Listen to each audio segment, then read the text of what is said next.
বন্ধুরা দুপুরবেলা খাওয়া দাওয়া নিয়ে চলে এসেছি। আজকে দুপুরবেলা খেতে একটুখানি দেরি হয়ে গেল। আজকে সকালবেলা ব্রেকফাস্টটা অনেক পরে করেছি, এর জন্য আজকে খাওয়াটা খুব একটা খাওয়ার আগ্রহ নেই। তবুও আজকে রান্না তো করতে হবে। দেখো গরম গরম সাদা ভাত খাবো। আজকে মানকচু বাটা, অনেক দিন পর না বাড়িতে মানকচু এনেছে, আজকে বাটা করেছি। গরম গরম ভাতে না বেশ ভালো কিন্তু লাগে খেতে। বলবি হাতে সিগনাল।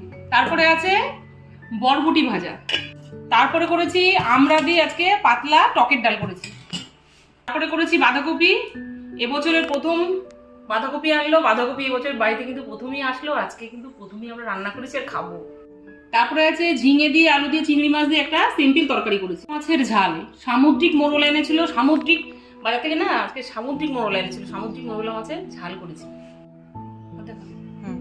তারপরে করেছি পমফ্রেট মাছ, পমফ্রেট মাছ এনেছে, মাছগুলো একটু ছোট ছোট ছিল, পমফ্রেট মাছের তেল ঝাল টাইপের করেছি। এই হলো দুপুরবেলাকার একদম হিউজ সব মেনুগুলো কেমন হলো তোমরা কিন্তু কমেন্ট করে অবশ্যই জানাবে। আজকের মতো এই পর্যন্ত, আবার কিন্তু দেখা হবে নতুন কোনো ভিডিওতে। ততক্ষণ জানো, টাটা।